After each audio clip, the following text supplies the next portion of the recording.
ಹಾಂ.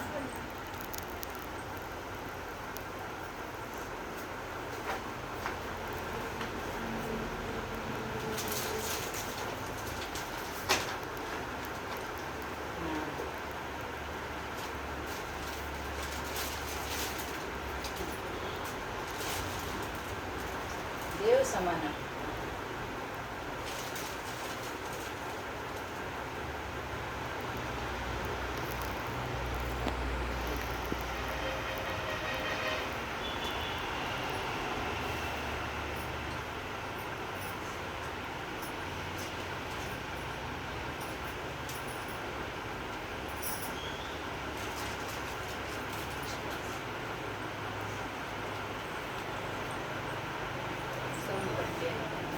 ಎಕ್ಸಾಮ್ ಇಂದ ನಾಡ್ದು ವಾರ್ಷಿಕೋತ್ಸವ.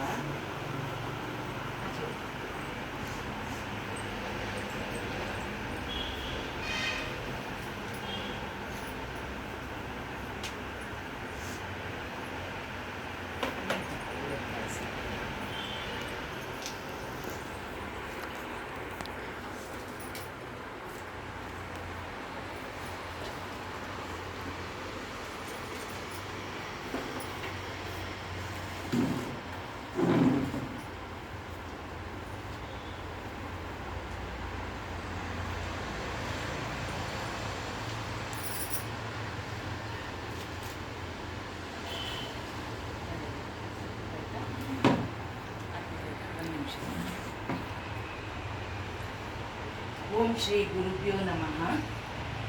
ಗುರುವಿನ ಗುಲಾಮನಾಗುವ ತನಕ ದೊರೆಯದಣ್ಣ ಕೂಗಿ ಎಂದು ದಾಸರಿಗೆ ಹೇಳಿದ್ದಾರೆ. ಅದು ಎಷ್ಟು ನಿಜ ಅಂದರೆ ನನ್ನ ವಿಚಾರದಲ್ಲಿ ಹಾಗೆ ಆಗಿದೆ.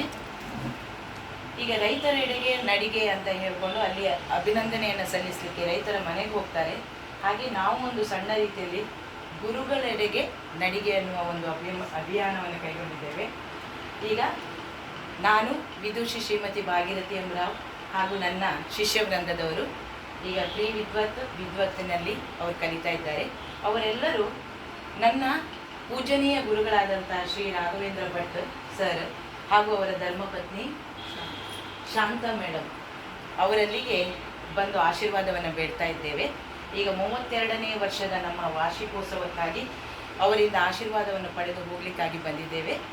ಹಾಗೆ ರಾಘವೇಂದ್ರ ಭಟ್ ಸರಿನ ಒಂದು 2 ವಿಚಾರಗಳನ್ನು ಇಲ್ಲಿ ಹೇಳಲಿಕ್ಕೆ ಇಷ್ಟಪಡ್ತೇನೆ.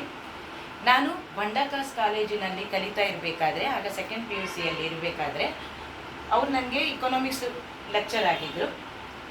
ಆಗ ಭರತನಾಟ್ಯ ಕಲೆಯ ಒಂದು ವೇದಿಕೆ ಅಂದರೆ ಬರೀ ಶ್ರೀಮಂತರಿಗೆ ಮಾತ್ರ ಮೀಸಲಾಗಿತ್ತು. ನನ್ನಂಥ ಒಂದು ಬಡ ಕುಟುಂಬದ ಮಗಳಿಗೆ ಅದು ಸಿಗ್ತಾ ಇರಲಿಲ್ಲ.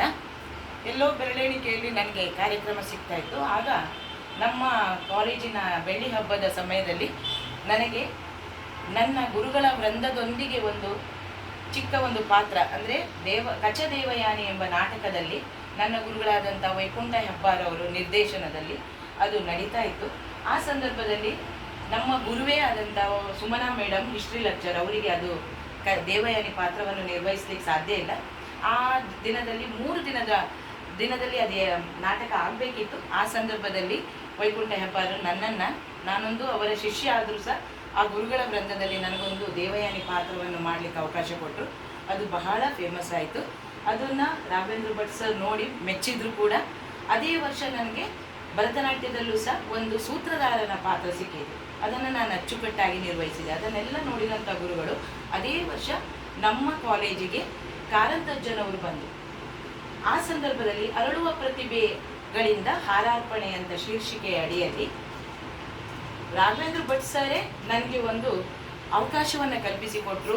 ಕಾರಂತರ ಕೊರಳಿಗೆ ಮಾಲೆಯನ್ನು ಹಾಕಿ ಅವರ ಪಾದ ಸ್ಪರ್ಶಿಸಿ ನನಗೆ ಅವರ ಆಶೀರ್ವಾದವನ್ನು ಪಡೆಯುವಂಥ ಒಂದು ಯೋಗವನ್ನು ನನ್ನ ಗುರುಗಳಾದ ರಾಘವೇಂದ್ರ ಭಟ್ ಸರ್ ನನಗೆ ಕಲ್ಪಿಸಿಕೊಟ್ರು. ಅದನ್ನು ನನ್ನ ಈ ಜೀವಮಾನದಲ್ಲಿ ನಾನು ಮರೀಲಿಕ್ಕಿಲ್ಲ. ಯಾವಾಗ ನಾನು ಗುರುಗಳ ಕಾರಂತಜ್ಜನ ಪಾದವನ್ನು ಮುಟ್ಟಿ ಸ್ಪರ್ಶಿಸಿದ್ದು, ಇವತ್ತು ಜಿಲ್ಲಾ ರಾಜ್ಯೋತ್ಸವ ಪ್ರಶಸ್ತಿವರೆಗೂ ನನ್ನನ್ನು ಹುಡುಕಿಕೊಂಡು ಬರುವಂತಾಯಿತು. ಅದೆಲ್ಲ ನನ್ನ ಗುರುವಾದ ರಾಘವೇಂದ್ರ ಭಟ್ ಸರ ಒಂದು ಆಶೀರ್ವಾದ ಅಂತ ಎಣಿಸ್ಕೊಂಡು ಈಗ ನನ್ನ ಎಲ್ಲ ಶಿಷ್ಯವೃಂದದವರು ಈಗ ಪ್ರೀ ವಿದ್ವತ್ತನ್ನು ಮಾಡ್ತಾ ಇದ್ದಾರೆ. ಅವರಿಗೆಲ್ಲ ನನ್ನ ಪೂಜನೀಯ ಗುರುಗಳಾದ ರಾಘವೇಂದ್ರ ಭಟ್ ಸರ್ ಹಾಗೂ ಶಾಂತ ಧರ್ಮಪತ್ನಿ, ಅವರ ಧರ್ಮಪತ್ನಿ ಗುರುಪತ್ನಿ ಆದಂಥ ಶಾಂತ ಅವರ ಆಶೀರ್ವಾದ ಸಿಗಲಿ ಅನ್ನುವ ನಿಟ್ಟಿನಲ್ಲಿ ಒಂದು ಚಿಕ್ಕ ರೀತಿಯಲ್ಲಿ ನಾವು ಸನ್ಮಾನವನ್ನು ಮಾಡಿದ್ದೇವೆ, ಅಭಿನಂದನೆಯನ್ನು ಸಲ್ಲಿಸಿದ್ದೇವೆ. ಗುರುಗಳಾದ ನೀವು ಅದನ್ನು ಸ್ವೀಕರಿಸಿ ನಮ್ಮನ್ನೆಲ್ಲ ಆಶೀರ್ವಾದ ಮಾಡಬೇಕು ಅಂತ ಕೇಳ್ಕೊಳ್ತೇವೆ. ಹಾಗೂ ನಮ್ಮ ಈ 32ನೇ ವರ್ಷದ ವಾರ್ಷಿಕೋತ್ಸವಕ್ಕೆ ಬಂದು ನಮಗೆ ಶುಭಾಶೀರ್ವಾದ ಮಾಡಬೇಕು ಅಂತ ಕೇಳ್ತೇನೆ.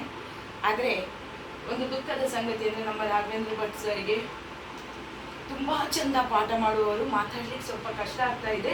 ಹಾಗಾಗಿ ಅವರ ಧರ್ಮಪತ್ನಿಯಾದಂಥ ಶಾಂತ ಮೇಡಮ್ ಅವರು ನಮಗೆಲ್ಲರ ಆಶೀರ್ವಾದದ 2 ಮಾತುಗಳನ್ನು ಆಡಬೇಕು ಅಂತ ಕೇಳ್ಕೊಳ್ತೇನೆ. ಎರಡೇ 2. ನಿಮ್ಮೆಲ್ಲರಿಗೂ ಶುಭ. ಆಯಿತು, ಚಿನ್ನದಂಥ ಮಾತು ಮೇಡಮ್.